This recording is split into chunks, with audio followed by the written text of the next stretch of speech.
Everyone, এই ভিডিওতে যে সমস্ত কোশ্চেন নিয়ে আলোচনা করা হয়েছে সেগুলো হলো, তুমি কেন এই চাকরি করতে চাইছো? কোশ্চেন নাম্বার 2, সরকারি চাকরিই কেন? বেসরকারি চাকরি বা ব্যবসা করেও তো ভবিষ্যতে কিছু করা যায়। কোশ্চেন নাম্বার 3, তোমার মধ্যে এমন কী গুণ রয়েছে যে আমরা তোমাকে চাকরিটি দেব? কোশ্চেন নাম্বার 4, গ্রুপ সি বা গ্রুপ ডি এর মতো ছোট চাকরি কেন বেছে নিলে? কোশ্চেন নাম্বার 5, যদি বড় চাকরি পেয়ে যাও তাহলে কি চাকরি ছেড়ে দেবে? কোশ্চেন নাম্বার 6, তোমার আর বাকি স্টুডেন্টদের মধ্যে কি পার্থক্য রয়েছে? এই ভিডিওতে আমি এই কোশ্চেনগুলোর উত্তর খুব ভালোভাবে দেওয়ার চেষ্টা করব। তোমরা তোমাদের মতো করে আরও ভালোভাবে সাজিয়ে তোমরা উত্তরগুলো রেডি করবে। দেখো, কোশ্চেন নাম্বার 1, তুমি কেন এই চাকরিটি করতে চাইছো? এর উত্তরে তোমরা এভাবে বলতে পারো যে, স্যার, আমি দীর্ঘদিন বা গত কয়েক বছর ধরে প্রতিযোগিতামূলক পরীক্ষার প্রস্তুতি নিচ্ছি। আমার লক্ষ্য বা স্বপ্ন হলো একটি সরকারি চাকরি পেয়ে আমার এবং আমার পরিবারের ভবিষ্যৎকে সুরক্ষিত করা। ওয়েস্ট বেঙ্গল স্কুল সার্ভিস কমিশনের গ্রুপ ডি বা গ্রুপ সি এর মতো সম্মানজনক সরকারি চাকরিটি আমার এবং আমার পরিবারের সামাজিক ও আর্থিক দিক থেকে উন্নতি সাধন করবে। স্যার, যদি আমি এই পদে নিজেকে যোগ্য প্রমাণ করতে পারি তাহলে নিজেকে ধন্য ও গর্বিত মনে করব এবং আমি ধৈর্য ও নিষ্ঠার সাথে আমার দায়িত্ব এবং কর্তব্য পালন করব। প্রথমেই বলে রেখেছি যে আমি জাস্ট তোমাদেরকে একটা আইডিয়া দিচ্ছি, তোমরা তোমাদের মতো করে এই উত্তরটা সাজাবে। দেখো, তবে কিছু কিছু পয়েন্ট তোমরা অবশ্যই তুলে ধরবে যে আমার লক্ষ্য বা স্বপ্ন হলো একটা সরকারি চাকরি করা, বা আমার লক্ষ্য বা স্বপ্ন হলো ওয়েস্ট বেঙ্গল স্কুল সার্ভিস কমিশনের মতো গ্রুপ সি বা গ্রুপ ডি চাকরি করা বা স্কুলের চাকরি করা। এটা একটা স্বপ্ন বা লক্ষ্য বলবে, যে তার জন্য যে তুমি প্রস্তুতি নিচ্ছ, কঠোর পরিশ্রম করছো সেটা বলবে। তোমার যে এই চাকরি পেলে তোমার পরিবার এবং তুমি আর্থিক ও সামাজিক দিক দিক থেকে যে উন্নতি সাধন করবে সে কথাটা বলতে পারো। ঠিক আছে, বলতে পারো, কি বললে ভালো হয়। এবং তুমি যদি আমি যদি নিজেকে যোগ্য প্রমাণ করতে পারি তাহলে নিজেকে ধন্য বলে মনে করব। এটা বলতে চাই, এটা এভাবেও বলতে পারো যে আমি যদি এই চাকরিটি পাই তাহলে আমি গর্ববোধ করব বা গর্বিত মনে করব বা নিজেকে ধন্য মনে করব।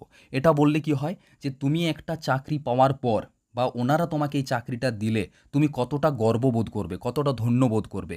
এ থেকে বোঝা যায় যে তুমি এই চাকরিটার প্রতি তোমার অনেকটা বেশি আশা রয়েছে, অনেক ইচ্ছা রয়েছে এটা করার। ঠিক আছে, এরপর নেক্সট কোশ্চেন দেখো।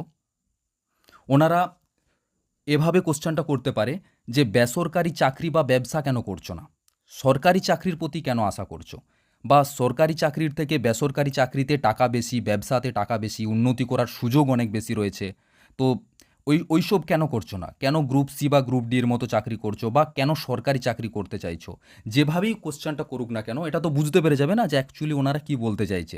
যেখানেই ডিফারেন্ট করে দেবে যে এইটা কেন করছো, ওটা কেন করছো না, উত্তরে তোমরা এভাবে দেবে যে, স্যার, বেসরকারি চাকরি বা ব্যবসা মানুষের জীবনে উন্নতি সাধন করার জন্য একটি ভালো অপরচুনিটি। তবে আমি কখনোই বেসরকারি চাকরি বা ব্যবসার কথা চিন্তাভাবনা করিনি। আমি আমার পরিবার ও আমার ভবিষ্যৎকে সুরক্ষিত করার জন্য সরকারি চাকরি করব, এই লক্ষ্য রেখেই পড়াশোনা করে আসছি বা পড়াশোনা চালিয়ে যাচ্ছি। আমার দৃষ্টিকোণ থেকে স্কুলের মতো পবিত্র ও সম্মানজনক প্রতিষ্ঠানে চাকরি করায় যে স্থায়িত্ব ও সামাজিক সম্মান পাওয়া যায় তা আমার কাছে অত্যন্ত মূল্যবান। স্যার, ব্যক্তিগতভাবে তাই আমি বেসরকারি চাকরি ও ব্যবসার থেকে এই পদটিকে বেশি প্রাধান্য দিচ্ছি।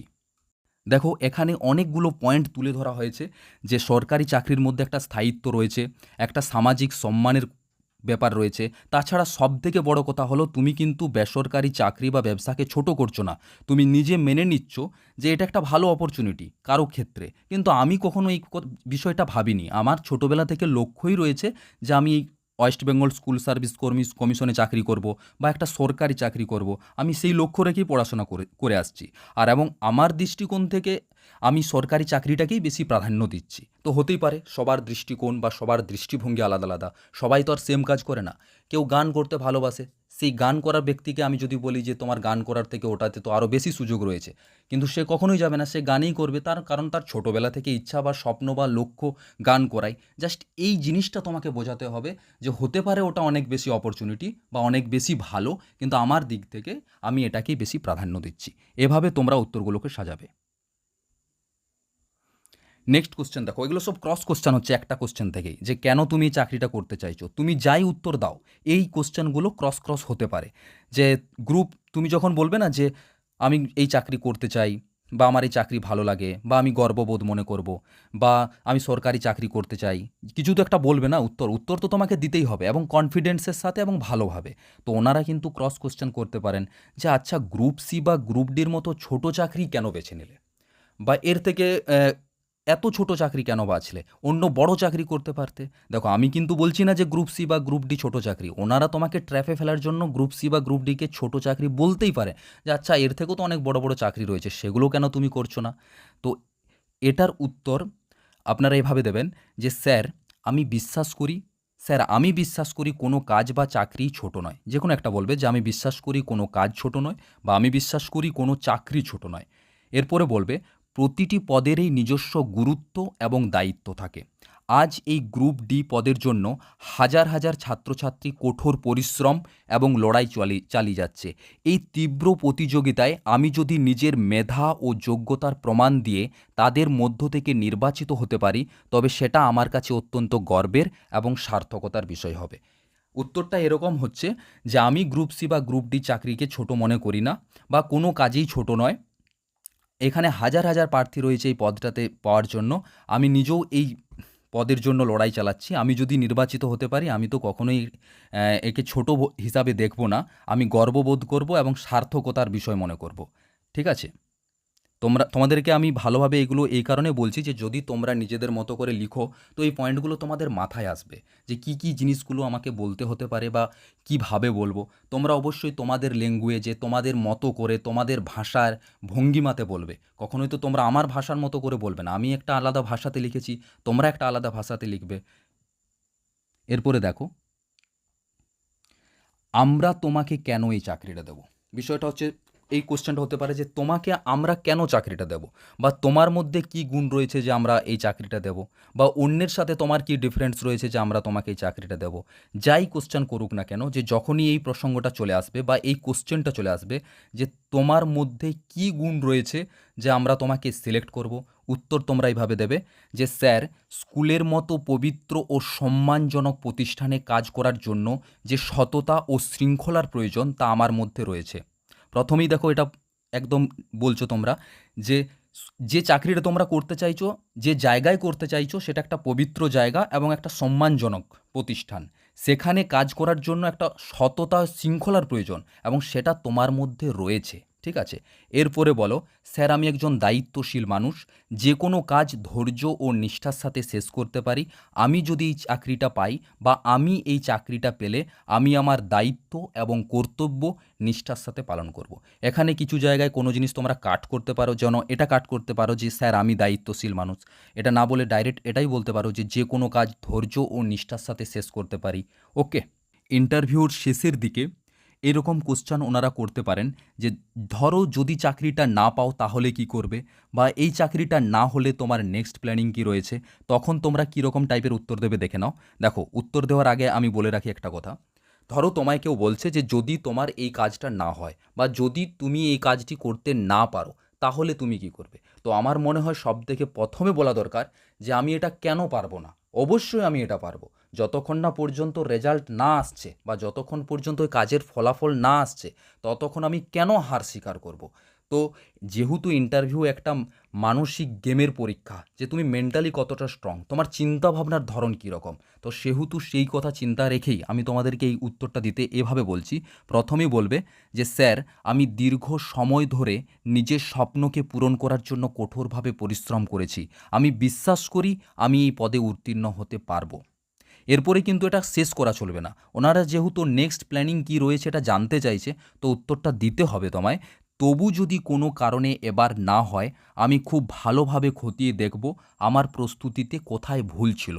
সেই ভুলগুলোকে খুব ভালোভাবে সংশোধন করে পরের বারের জন্য দ্বিগুণ উৎসাহের সাথে প্রস্তুতি নেব। এই টাইপের উত্তর তোমরা দেবে। ঠিক আছে? এরপরে নেক্সট কোশ্চেন দেখো, ধরো তুমি এই চাকরিটি পেলে, এরপর বড় কোনো চাকরি পেলে, তাহলে কি এই চাকরিটা ছেড়ে দেবে। দেখো হিসাব মতো তুমি যদি বড় চাকরি পাও তাহলে অবশ্যই চাকরি ছেড়ে দেবে, কিন্তু তুমি যদি ওনাদেরকে সরাসরি বলে দাও যে হ্যাঁ স্যার আমি এই চাকরিটা ছেড়ে দেবো, সরাসরি বলাটা ঠিক হবে না, একটু ঘুরিয়ে অন্যভাবে বলতে হবে যে স্যার এই মুহূর্তে আমার স্বপ্ন এই চাকরিটি পেয়ে নিজের দায়িত্ব ও কর্তব্য নিষ্ঠার সাথে পালন করা, নিজেকে আরও বেশি, এখানে একটু পজ হবে, ঠিক আছে, নিষ্ঠার সাথে পালন করা, পজ দিয়ে বলবে নিজেকে আরও বেশি উন্নত করাই হলো মানব জীবনের ধর্ম। ভবিষ্যতে আমি আমার মেধা ও পরিশ্রম দিয়ে এর থেকে ভালো পদের জন্য নিজেকে যোগ্য প্রমাণ করতে পারি, তবে অবশ্যই সেটি বিবেচনা করব। বিবেচনা করার কথাটা কেন বললাম যে কেন বললাম না যে হ্যাঁ আমি তাহলে এই চাকরিটা ছেড়ে দেবো। যে চাকরির জন্য ইন্টারভিউ দিচ্ছ সেটা কখনোই ছেড়ে দেবো এই কথা বলাটা ঠিকঠাক হবে না। বিবেচনা করব এটাই বলাটাই বেস্ট বলে আমার মনে হচ্ছে। এরপরে দেখো, তুমি যাই বলো বিবেচনা করব বা ছেড়ে দেবো কোনোটাই ভুল নয়, কিন্তু ওনারা এখান থেকে কোশ্চেন করবে যে আচ্ছা তুমি যদি ছেড়ে দাও বা তুমি যদি এই চাকরি থেকে চলে যাও তাহলে তোমার জায়গাটা তো ফাঁকা হয়ে যাবে, তাহলে তুমি যে কাজটা করতে সেই কাজ কে করবে? এর উত্তর তো কী রকম হতে পারে দেখো, বলবে যে আমার অবর্তমানে যে শূন্যস্থান তৈরি হবে তা পরবর্তী রিক্রুটমেন্ট প্রসেসের মাধ্যমে সেই শূন্যপদ পূরণ হবে। অবশ্যই যে কোনো কোশ্চেনের উত্তর বলার সময় স্যার শব্দটা ব্যবহার করবে, স্যার দিয়েই শুরু হবে, ঠিক আছে।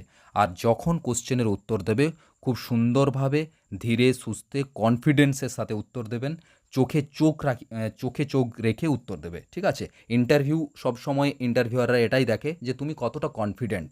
কোশ্চেনের উত্তর তুমি যেভাবেই দাও যেমনভাবেই দাও সেটা বড় কথা নয়, এই ধরনের কোশ্চেনগুলো করা হচ্ছে এটা কেন করা হয় এই টাইপের কোশ্চেন, ওনারা দেখতে চায় যে কীরকমভাবে তুমি নিজেকে প্রেজেন্ট করছো, কীরকমভাবে কনফিডেন্সের সাথে তুমি উত্তর দিচ্ছ। এটাই উত্তর অনেক রকম হতে পারে, এই সমস্ত কোশ্চেনের কোনো উত্তরেই ভুল নয়, কোনো উত্তরেই ঠিক নয়, বিষয়টা হলো তুমি ঠিকঠাকভাবে কথা বলতে পারছো কি না।